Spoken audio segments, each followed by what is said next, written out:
الحمد لله رب العالمين والصلاة والسلام على رسوله النبي الكريم اعوذ بالله من الشيطان الرجيم بسم الله الرحمن الرحيم يا أيها الناس اتقوا ربكم واخشوا يوما لا يجزي والد عن ولده ولا مولود هو جاز عن والده شيئا وقال تعالى يا أيها الناس اتقوا ربكم إن زلزلة الساعة شيء عظيم يوم ترونها كل مرضعة عما أرضعت وتضع كل ذات حمل حملها وترى الناس سكارى وما هم بسكارى ولكن عذاب الله شديد وقال النبي صلى الله عليه وسلم كلكم خطاؤون وخير الخطائين التوابون او كما قال النبي صلی اللہ علیہ وسلم۔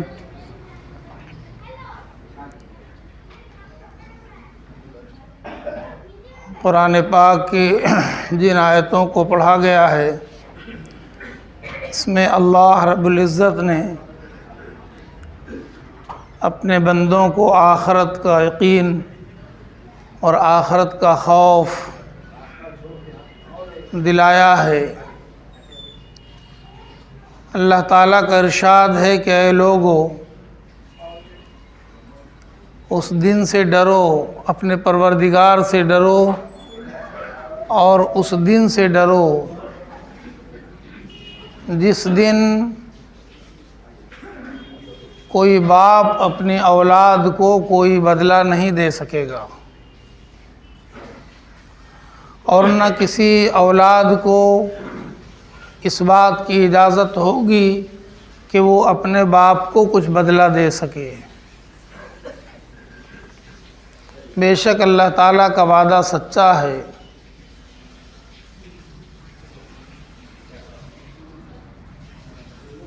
ایک آیت پڑھی گئی اس میں اللہ تعالیٰ اپنے بندوں کو حکم فرماتے ہیں کہ اے لوگو اپنے رب سے ڈرو، بے شک وہ قیامت کا زلزلہ بہت بڑی چیز ہے۔ یا ایھا الناس اتقوا ربکم ان زلزلۃ الساعۃ شیء عظیم یوم ترونہا، اس دن تم دیکھو گے، تذہل کل مرضعۃ عما ارضعت، کہ دودھ پلانے والی عورتیں اپنے بچوں کو چھڑا دیں گی دودھ سے۔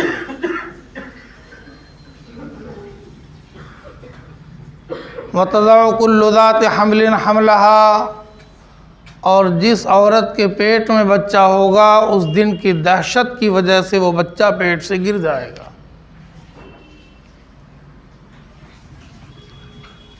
وَتَرَى النَّاسَ سُكَارَىٰ، تم لوگوں کو اس حال میں دیکھو گے جیسے کوئی شرابی شراب کے نشے میں بدحواس نظر آتا ہے، اس کو زمین نظر نہیں آتی ہے۔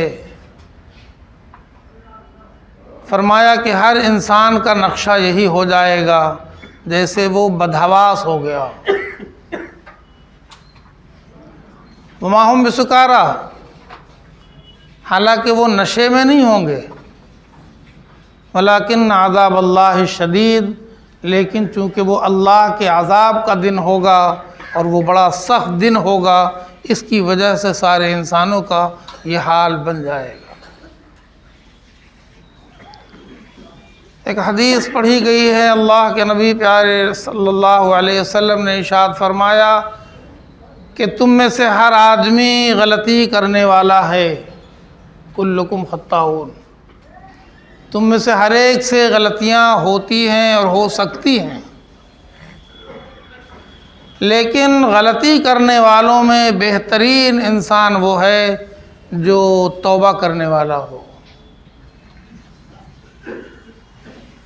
میرے بزرگوں اور دوستو،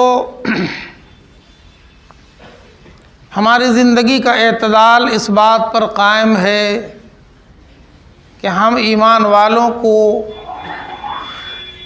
ایمان والوں کا جیسے ایک اللہ کی ذات پر یقین ہے کہ اللہ ایک ہے، ہمارا یقین ہے حضرت محمد صلی اللہ علیہ وسلم اللہ کے آخری رسول ہے،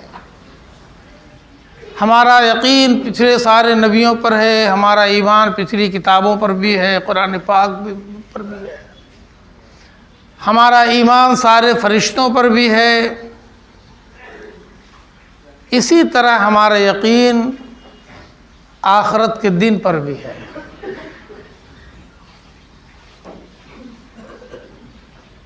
ہم جس طرح اس بات کو مانتے ہیں کہ دنیا کا جو کچھ بھی حال ہے، اچھا ہو یا برا ہو، ہماری زندگی میں جو بھی حال ہو، اچھا ہے یا برا ہے، وہ سب اللہ کی طرف سے ہوتا ہے، من اللہ تعالی۔ اور ان تمام یقین کے ساتھ ہمیں اس بات کا بھی یقین ہے کہ والبعث بعد الموت، ہمیں مرنے کے بعد ایک دن زندہ ہونا ہے۔ اور اسی یقین کو پختہ کرنے کے لیے ہمیں نماز میں یہ سورہ الفاتحہ پڑھنے کا حکم دیا گیا ہے۔ ہر ایمان والا روزانہ اگر وہ 5 وقت کی نماز پڑھتا ہے، اس میں فرائض، واجبات، سنت، نفل سب کچھ پڑھتا ہے، تو وہ کم سے کم 48 مرتبہ روزانہ کہتا ہے مالک یوم الدین۔ پہلے الحمدللہ رب العالمین کہتا ہے، ساری تعریف اللہ کے لیے ہے جو سارے عالم کا پروردگار ہے، رب ہے، مالک ہے، وہ بہت رحم کرنے والا ہے، بے انتہا کرم فرمانے والا ہے۔ اور پھر یہ دہراتا ہے وہ مالک یوم الدین، وہ بدلے کے دن کا مالک بھی ہے۔ اب معنی ہم سمجھتے ہیں نہیں سمجھتے ہیں، لیکن ایک جملہ ہے جو پڑھتے ہیں اور اگر معنی جان لیں تو زندگی میں تبدیلی آئے گی، کہ وہ بدلے کے دن کا مالک ہے، یوم جزا کا مالک ہے، مالک یوم الدین۔ اگر صرف فرائض اور سنن مؤکدہ اور واجبات پڑھیں گے تو کم سے کم 32 مرتبہ تو روزانہ اس کو دہراتے ہیں۔ اور جو حضرات تہجد گزار ہیں ماشاءاللہ اور نوافل پڑھتے ہیں، اشراق، چاشت، اوابین، وہ اور نہ جانے کتنی مرتبہ اس لفظ کو دہراتے ہیں، مالک یوم الدین۔ آخر کیوں اتنی بار اس جملے کو ہمیں روزانہ دہرانے کا حکم دیا گیا، موقع دیا گیا؟ تاکہ ہماری زندگی میں اعتدال پیدا ہو جائے۔ جب یقین ہوگا آخرت کا، بدلے کے دن کا، اس دن کے تمام معاملات کا، تو ایک انسان کی زندگی جو بن جائے گی وہ ایک صحیح انسان کی زندگی ہوگی۔ اس یقین میں تھوڑی سی کمی ہو جائے گی تو ہمارے ایمان کی چول ڈھیلی ہو جائے گی، ہمارے ایمان کی بنیاد کمزور پڑ جائے گی۔ آخرت کے یقین پر ہی ہمارا ایمان قائم ہے، اور زندگی میں جو اعتدال ہے، اس جاڑے کے موسم میں صبح 5 بجے ایک انسان، بوڑھا آدمی اٹھ کر ٹھنڈے پانی سے وضو کرتا ہے، اسی یقین نے اس کو اس بات پر مجبور کیا کہ آج کی تھوڑی سی سردی اور تھوڑی سی تکلیف ہمیں اس بڑے پریشانی سے بچا دے گی جو پریشانی آ سکتی ہے۔ اور اگر آج ہم نے غفلت برتا، آج ہم نے تکلیف کا خیال کیا، آج ہم نے آرام کو سوچا، آج ہم ذرا تاخیر میں کرتے رہے سونے میں، تو پھر اس دن ہماری پکڑ ہو جائے گی، ہمیں مار پڑے گی، ہمیں جہنم میں جلنا پڑے گا۔ تو یہ یقین جب ہوتا ہے تو انسان دنیا کی ساری تکلیفوں کو گوارا کر لیتا ہے۔ اللہ تعالیٰ نے جتنی مرتبہ ہمیں اپنے وحدانیت کا یقین دلایا ہے، اس کے بعد سب سے زیادہ اللہ تعالیٰ نے اپنے ایمان والے بندوں کو آخرت کا یقین دلایا۔ قرآن پاک میں ہر صفحہ میں ہر جگہ کسی نہ کسی عنوان سے آخرت کا تذکرہ موجود ہے، اس لیے کہ ایک انسان کی زندگی اسی وقت معتدل ہو سکتی ہے، بیلنس میں آ سکتی ہے جب اس کو آخرت کا یقین ہو۔ ورنہ اگر ایک انسان کا ذہن بہک جائے اور وہ اس سوچ میں مبتلا ہو جائے اکبر بعیش کوش کہ عالم دوبارہ نیست، اکبر موج کر لے، ارے مستی مار لے، جو کرنا ہے کر لے، دوبارہ زندہ نہیں ہونا، تو پھر وہ انسان نہیں رہے گا، پھر وہ انسان ہوگا ہی نہیں، بلکہ وہ انسان ان جانوروں سے بھی بدتر ہوگا جن جانوروں کو آخرت کا کوئی ڈر نہیں ہے۔ آخرت کا معاملہ جانوروں کے لیے نہیں ہے، آخرت کا معاملہ تو صرف انسانوں کے لیے ہے۔ لیکن پھر بھی جانوروں کی زندگی میں اتنی بے اعتدالی، اتنی بربریت، اتنا ظلم، اتنی زیادتی نہیں ہے جتنا انسانوں کی زندگی میں ہے، صرف اس وجہ سے کہ انسان کے سامنے آخرت نہیں ہے۔ انسان جانوروں سے بدتر جو کہا گیا قرآن پاک میں، اولئک کالانعام بل ہم اضل، ان کی زندگی جانوروں کی طرح ہے بلکہ اس سے بھی بدتر ہے، صرف اس وجہ سے کہ ان انسانوں کے سامنے آخرت کا کوئی معاملہ نہیں ہے، پھر وہ جو چاہ رہے کر رہے ہیں۔ لیکن ایمان والوں کو اللہ پاک نے آخرت کا یقین دلا کر ان کی زندگی میں اعتدال پیدا فرما دیا کہ وہ ایک انسان جھوٹ بولنے سے پہلے سوچتا ہے کہ آج تو ہم جھوٹ بول کر نکل جائیں گے، لیکن جو لکھا جا رہا ہے اور وہ سامنے آئے گا، آج ہم غلط کر کے نکل جائیں گے، کوئی نہیں دیکھے گا، لیکن وہ ریکارڈ میں آ رہا ہے، وہ سامنے آ جائے گا۔ آج ہم کسی کا ہڑپ رہے ہیں، وہ ہم سے بدلہ نہیں لے سکتا ہے، کمزور ہے، لیکن جب بدلے کا دن آئے گا اور بدلہ دیا جائے گا، اس وقت میں ہمارے پاس اس کا بدلہ چکانے کے لیے کچھ نہیں ہوگا۔ جب یہ یقین ہوتا ہے تو ایک انسان ظلم کرنے سے بھی رک جاتا ہے، ایک انسان دوسرے کا ہڑپنے سے بھی رکتا ہے، ایک انسان جھوٹ بولنے سے بھی رکتا ہے، ایک انسان جلوت میں بھی اچھا ہوتا ہے، ایک انسان خلوت میں بھی اچھا ہوتا ہے۔ اسی آخرت کی یقین نے انسان کو انسان بنایا ہوا ہے۔ اسی لیے بار بار ہمیں اس کو دہرانے کا حکم دیا گیا، ہر نماز کے ہر رکعت میں پڑھنے کا حکم دیا گیا کہ ایمان والا ہر نماز میں ہر رکعت میں پڑھتا ہے۔ مالک یوم الدین، اللہ تعالیٰ جس طرح سارے عالم کا رب ہے، وہ بہت رحم کرنے والا ہے، اسی طرح وہ جزا کے دن کا مالک بھی ہے۔ اور وہ جزا کا دن کیا ہوگا؟ اس کی ابتدا اسی دنیا میں ہوگی، عام طور پر ہو جاتی ہے۔ ایک انسان چلتا پھرتا، اچھا خاصا کھاتا پیتا، ساری سہولتوں کی زندگی گزارتا ہوا، جس دن اس کی آنکھیں بند ہو جاتی ہیں، سانس چلنا بند ہو جاتی ہے، ہاتھ کام کرنا چھوڑ دیتا ہے، پاؤں چلنے سے مجبور ہو جاتا ہے، اب جسم کے کوئی اعضاء کام نہیں کر رہے ہوتے ہیں، تو پھر انسان کا حال کیا ہوتا ہے؟ اس کے اپنے گھر والے اسے اٹھا کر لے جاتے ہیں اور ویران قبرستان میں زمین کھود کر اسے مٹی کے نیچے مٹی ڈال کر واپس چلے آتے ہیں، پھر دوبارہ ملاقات نہیں ہوتی ہے۔ کیوں؟ اس لیے کہ وہ آخرت میں منتقل ہو گیا، اسی کو ہم لوگ کہتے ہیں انتقال کر گیا۔ انتقال کا مطلب اس دنیا سے اس دنیا میں چلے جانے کا ہے۔ اب وہ اس دنیا سے اس دنیا میں چلا گیا، وہاں سے اس کی آخرت شروع ہو گئی۔ قبر کو اللہ کے پیارے نبی صلی اللہ علیہ وسلم نے آخرت کی پہلی منزل قرار دیا ہے، اور یہ بھی فرمایا کہ جب جس کی پہلی منزل آسان ہو گئی، جو پہلی منزل میں کامیاب ہو گیا، امید ہے کہ آخرت کی باقی منزلوں میں بھی وہ کامیاب ہو جائے گا۔ تو پہلی منزل میں کیا ہوتا ہے؟ آخرت کی پہلی منزل میں ہمارا یقین ہے، ہمارا ایمان ہے کہ فرشتے آتے ہیں اور وہ زندگی کا حساب 3 جملوں میں لگا لیتے ہیں۔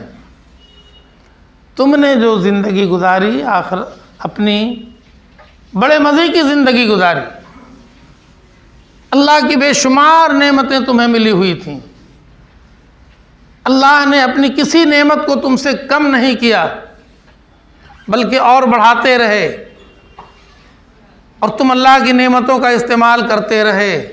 اب ایک سوال کا جواب دے دو، من ربو کا، کہ تم نے دنیا میں رب کس کو مانا تھا؟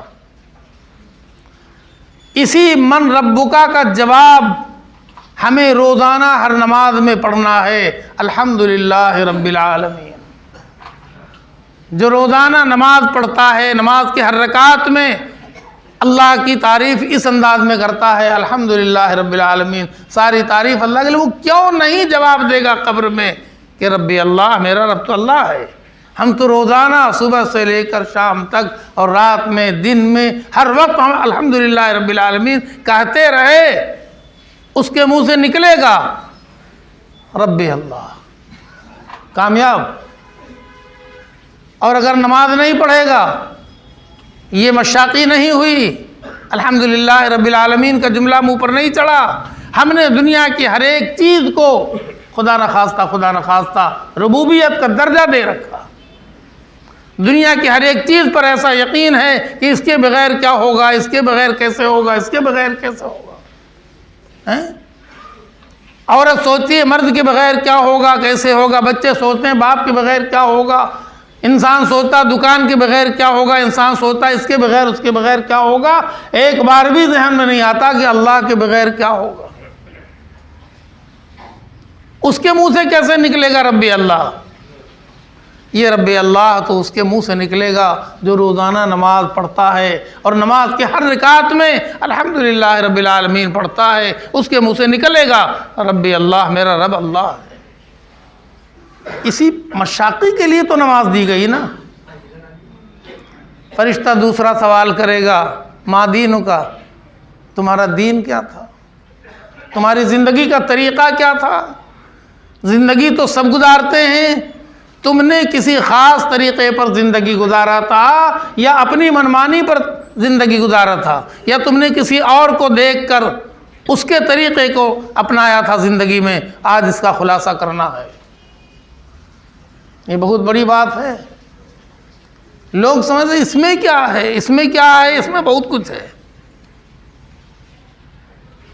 یہ زندگی اللہ نے دیا ہے، یہ جسم اللہ کی امانت ہے، یہ ساری دنیا اللہ کی ودیعت ہے، ہم اپنی مرضی سے استعمال کریں گے اپنے جسم کا، اپنے وقتوں کا، اپنی چیزوں کا، اپنی نعمت کا، ساری چیزوں کا ہم اپنی مرضی سے کیسے استعمال کر سکتے ہیں؟ یہ ساری چیزیں تو اللہ کی عطا کی ہوئی ہیں، تو اللہ کی مرضی پر اس کا استعمال ہوگا۔ اور اللہ کی مرضی پر استعمال کرنے کا طریقہ تو صرف اور صرف ہم سب کے آقا مولا احمد مجتبیٰ محمد مصطفیٰ صلی اللہ علیہ وسلم ہی بتا سکتے ہیں کہ ہماری زندگی کیسے گزرے گی۔ سوچیں وہ جنہوں نے آج یہود و نصارہ کو اپنا آئیڈیل بنا رکھا ہے، اپنا مقتدیٰ سمجھ رکھا ہے، ان کے طریقوں میں ان کو بہت مزہ آ رہا ہے، بہت اچھا لگ رہا ہے، اور زندگی کا ہر ایک طریقہ ان سے سیکھ لیتے ہیں، انہی کے طریقوں پر چلتے رہتے ہیں۔ کبھی ان کو خیال بھی نہیں آیا کہ قرآن پاک میں اللہ تعالیٰ نے کیا فرمایا، لَقَدْ كَانَ لَكُمْ فِي رَسُولِ اللَّهِ أُسْوَةٌ حَسَنَةٌ، اللہ کے نبی صلی اللہ علیہ وسلم کی حیات میں تمہارے لیے بہترین نمونہ موجود ہے۔ اپنے زندگی کا ہر عمل اللہ کے نبی کے طریقے پر کر لو۔ اس کو چھوڑ دیا، اور جو ہمیں ظاہر میں اچھا لگا اسے ہم نے اپنا لیا۔ کوئی بھی چھوٹا سے چھوٹا، بڑا سے بڑا کام اگر ہم نے غیروں کے طریقے پر اپنایا ہے، جواب نہیں دے سکے گا قبر میں۔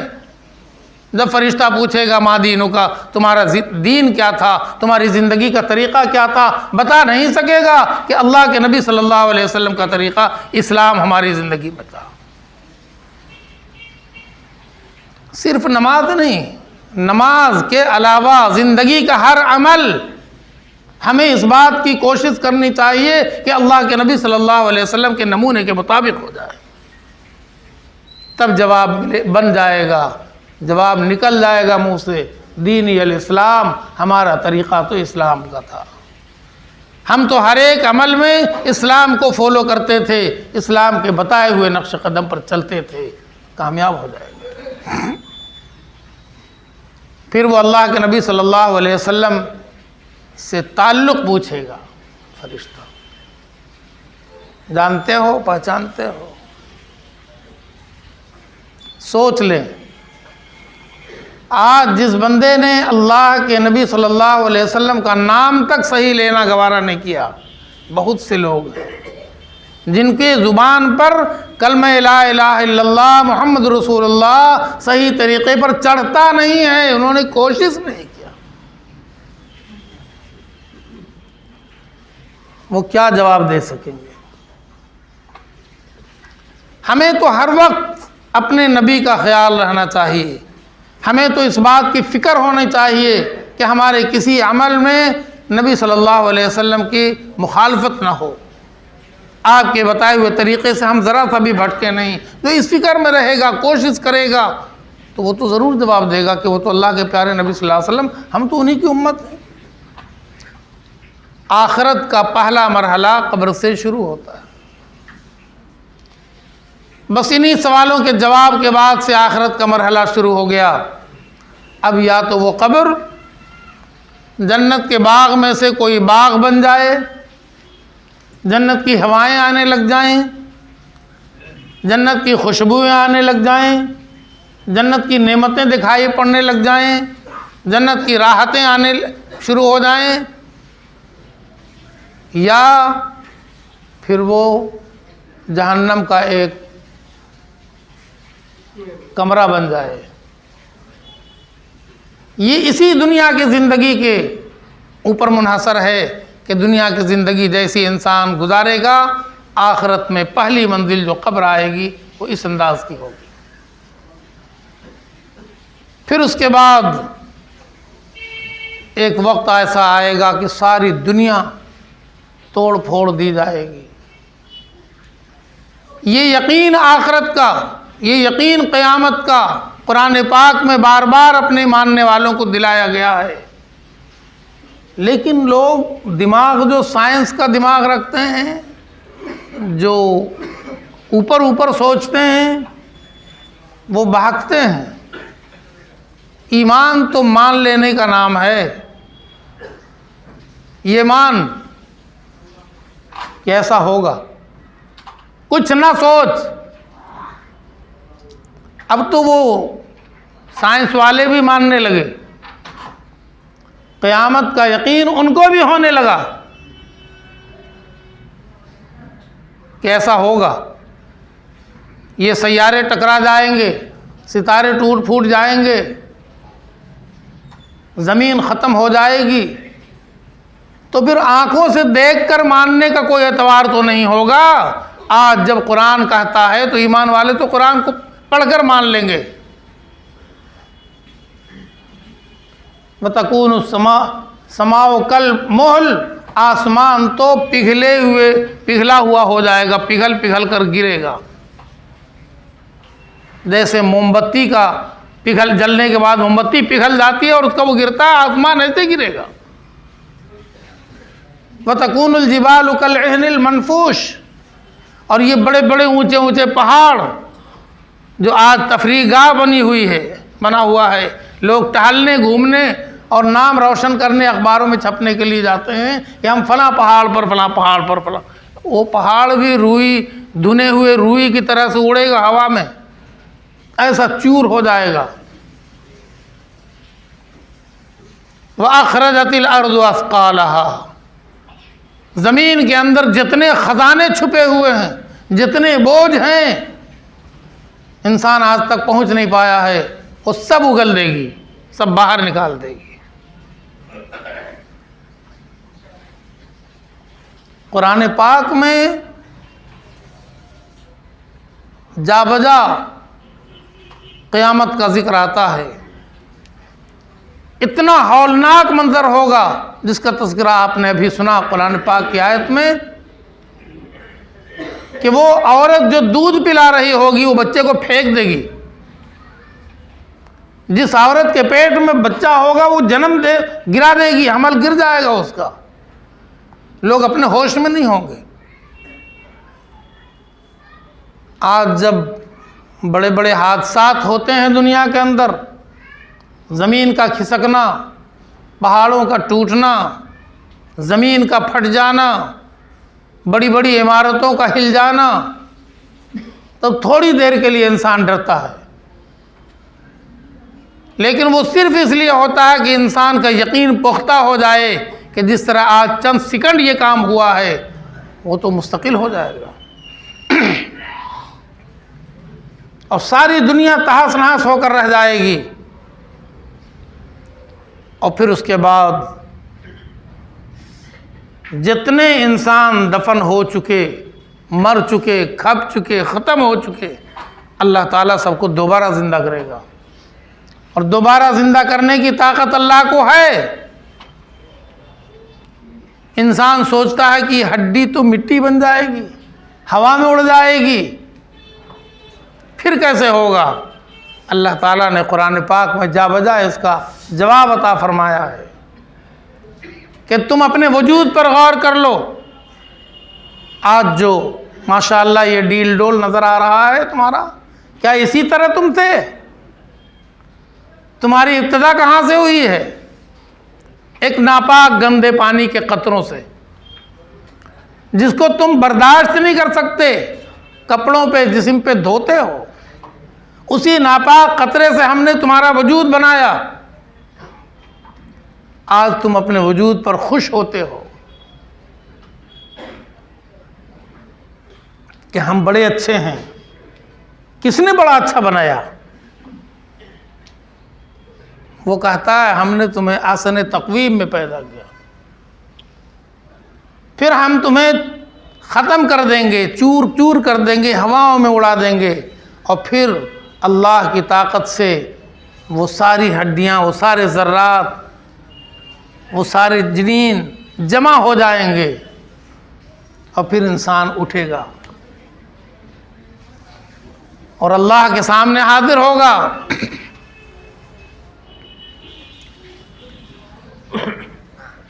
آج ہمیں حکم ہوتا ہے صراط مستقیم کی دعا مانگ لو،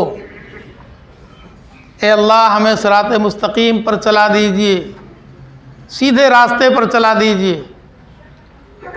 یہ صراط مستقیم کی دعا اس لیے منگائے رہے ہیں اللہ تعالیٰ سب سے کہ آج جو صراط مستقیم کی دعا مانگتا رہے گا کل وہ پل صراط پر سے آسانی سے گزر جائے گا. ورنہ جب پل صراط پر سے گزرنے کا وقت آئے گا تو انسان سوچے گا کہ اس پر سے گزرنا، مگر ایک ایک کو گزرنا ہوگا. آج پل صراط کا جب یقین ہوتا ہے ایمان والے کو تو زندگی کا بڑا سے بڑا مسئلہ بھی انسان حل کر لیتا ہے کہ ہمیں تو اللہ کی مرضی پر چلنا ہے. ورنہ اتنا سخت دن آنے والا ہے، اس دن تو کوئی اللہ کی مدد کے بغیر، اللہ کی رحمت کے بغیر اس پل صراط پر سے گزر ہی نہیں سکے گا. اس کے نیچے تو جہنم چل رہی ہے، اس کی تپش اور اس کی آگ کے شعلے اتنے بھبک رہے ہیں، کوئی بچ نہیں سکتا. لیکن بچے گا کون؟ جو آج صراط مستقیم پر چل رہا ہوگا، وہ آرام سے گزر جائے گا. یہ یقین پیدا ہو جائے آج زندگی میں اعتدال آئے گا. انسان کی زندگی بن جائے گی، جانوروں کی زندگی سے نکل کر اچھائی میں انسان آ جائے گا. اسی یقین کے ختم ہونے کی وجہ سے انسان بھاگتا ہے، بگڑتا ہے. اللہ تعالی ہم سب کو بھی ایسا یقین عطا فرما دے. ایک بادشاہ کا نام شاید آپ نے سنا ہوگا، سلطان ملک. وہ سفر میں نکلا تو بادشاہ جب نکلتے ہیں تو پورے لاؤ لشکر کے ساتھ نکلتے ہیں، دوست احباب بھی ہوتے ہیں، سواریاں ہوتی ہیں، لاؤ لشکر ہوتا ہے، اور وہ جا بجا ٹھہرتے ہیں، قیام کرتے ہیں، ٹینٹ لگتا ہے. اور ایک جگہ سلطان ملک کا ٹینٹ لگ گیا، خیمہ لگ گیا، سارے لاؤ لشکر ٹھہر گئے. اور بادشاہ اپنے شکار میں مشغول ہو گیا۔ ان کے لاؤ لشکر نے ایک کھیت میں چرتی ہوئی گائے کا استعمال کر لیا، اس لیے کہ جو لوگ بادشاہ کے ماتحت ہوتے ہیں نا، وہ تو سمجھتے ہیں کہ بادشاہ جب ہمارا ہے تو پھر کون کیا ہمارا کر سکتا ہے، ہمارے لیے تو سب کچھ جائز ہے، آج بھی ہو رہا ہے، سب جانتے ہیں۔ دیکھیں اس نے گائے کو لیا، کباب بنایا، کھا لیا۔ اور وہ بوڑھی عورت تھی، ایک بچے کی پرورش کرنے والی، اسی گائے سے پرورش کرتی تھی، اسی کے دودھ سے اس کی پرورش ہوتی، کوئی سہارا نہیں تھا، مرد بھی نہیں تھا اس کے پاس، ایک بچہ تھا اور اس کی پرورش کا سارا انتظام اسی گائے سے کرتی تھی۔ جب وہ آئی جنگل سے لکڑیاں وغیرہ جمع کر کے تو دیکھا کہ وہ گائے تو غائب ہے، اور دیکھا کہ یہ جو ٹینٹ لگائے ہوئے لوگ ہیں یہ مزے لوٹ رہے ہیں، اس سے کباب کھا رہے ہیں۔ واویلا کری، شور مچائی، لیکن کون سننے والا ہے؟ غریب کی کون سنتا ہے؟ بہت کوشش کیا اس نے کہ اپنا مدعا بادشاہ تک پہنچا دے، مگر کوئی وسیلہ نہیں، کوئی ذریعہ نہیں۔ اب اس کے سامنے دنیا اندھیری نظر آنے لگی، تو اسے معلوم ہوا کہ بادشاہ کی سواری یہاں سے اٹھے گی تو اس پل پر سے گزرے گی، گاندھی سیتو نہیں، اور کوئی اور پل رہا ہوگا، اسی پل پر سے یہ گزرے گی۔ بس وہ سیدھے گئی اور جا کے بیچوں بیچ پل پر بیٹھ گئی۔ اب جب بادشاہ کی سواری وہاں کے قریب پہنچی تو دیکھا ایک عورت بیچوں بیچ سڑک پر بیٹھی، پل کے اوپر، ہٹتی نہیں۔ لوگوں نے کہا بادشاہ گزرنے والے ہٹ جاؤ، کہا کوئی سوال نہیں پیدا ہوتا، ہمیں تو بادشاہی سے ملنا ہے۔ بولے تم بادشاہ سے کیوں ملو گی؟ بادشاہ ایسے ہی تھوڑی ملتا، کہا آج تو ملنا ہے۔ ضد کر کے بیٹھی رہی، آخر لوگوں نے یہ بات بادشاہ کے کان تک پہنچا دیا کہ ایک عورت ہے بوڑھی سی، وہ ہٹتی نہیں ہے، اس کے پاس ایک بچہ ہے اور وہ روڈ پر بیٹھی ہے، سواری جائے تو کیسے جائے؟ تو بادشاہ ٹھنک گیا کہ کچھ تو معاملہ ہے، آخر کیوں بیٹھی بیچ میں؟ کہا اس کو بلاؤ۔ وہ آئی سامنے تو اس نے ایک جملہ کہا، صرف ایک جملہ، یقین والا جملہ تھا کہ بادشاہ حساب اس پل پر ہوگا کہ اس پل پر ہوگا؟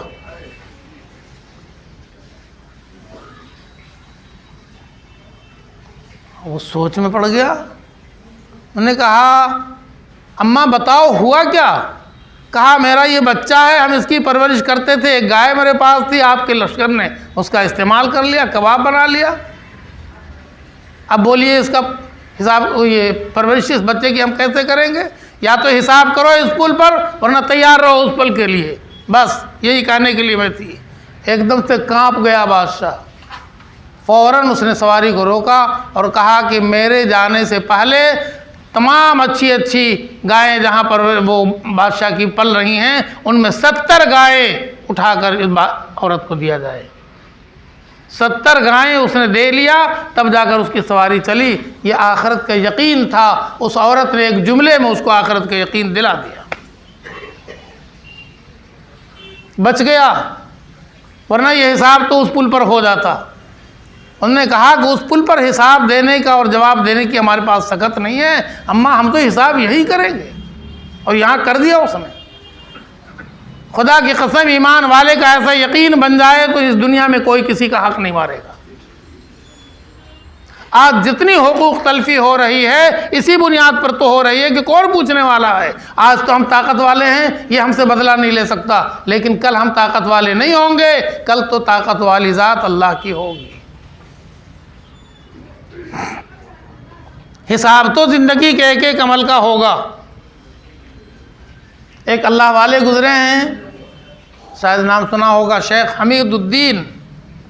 پہلے تو وہ بڑے بادشاہ تھے، بہت بڑی سلطنت ان کے ہاتھ میں تھی، بڑے عیش و آرام کی زندگی گزر رہی تھی۔ ایک ان کا باغ تھا، جب وہ باغ میں جاتے تھے سیر سپاٹا کے لیے تو ان کے لیے آرام دہ کمرہ جو بنا ہوا تھا، اس میں ایک خادمہ، ایک عورت تھی جو ان کے لیے بستر لگاتی تھی اور صفائی ستھرائی یہ وہ، یہ بادشاہ آرام کریں گے۔ ایک دن اس نے ان کے لیے بستر لگایا، بہت اچھا لگا، اور تھکی ہوئی تھی، ذرا سا لیٹ گئی کہ ابھی تو بادشاہ کے آنے میں دیر ہے، ذرا سا لیٹ گئی، اچھا لگا، آرام ہوا، نیند آ گئی۔ شیخ حمید الدین جب آئے اپنے کمرے میں آرام کرنے کے لیے، دیکھا کہ نوکرانی میرے بستر پہ سوئی ہوئی ہے۔ جلال آ گیا، کہا کوڑا لاؤ، جلاد کو بلاؤ، 100 کوڑے مارو اس کو۔ کیسے اتنی ہمت جٹا لیا کہ بادشاہ کے بستر پہ لیٹ گئی۔ جلاد نے کوڑا مارنا شروع کر دیا۔ کوڑا مار کر مزہ آتا ہے یا تکلیف ہوتی ہے؟ جیسے جیسے کوڑا پڑتا تھا وہ ہنستی تھی۔ اب یہ بات بادشاہ کو بڑی عجیب لگی کہ کوڑا مار کھا کر کے تو لوگ روتا ہے، یہ ہنس کیوں رہی ہے؟ اس سے بولا، پوچھا اس کو۔ وہ بلائی گئی، پوچھا اس نے کہ تم کو تکلیف نہیں ہو رہی؟ تم کو مزہ آ رہا، تم ہنس کیوں رہی ہو؟ کہا کہ ہنس رہے ہیں اس بات پر کہ بے اختیاری کی نیند تھی، بے اختیاری میں تھوڑی دیر سوئے تھے تو 100 کوڑے پڑ رہے ہیں، اور جو بادشاہ آرام سے ہمیشہ سو رہا ہے اس کو کتنے کوڑے پڑیں گے وہاں؟ ہوش آ گیا، سلطنت چھوڑ دیا شیخ حمید الدین نے، پھر شیخ بن گئے۔ وہ ملک حمید الدین تھے، پھر وہ شیخ حمید الدین بن گئے۔ 165 سال تک دنیا میں رہے اور ایک دم اللہ والے بن کے رہے، اور اللہ کے پیغام کو گھر گھر تک پہنچاتے رہے۔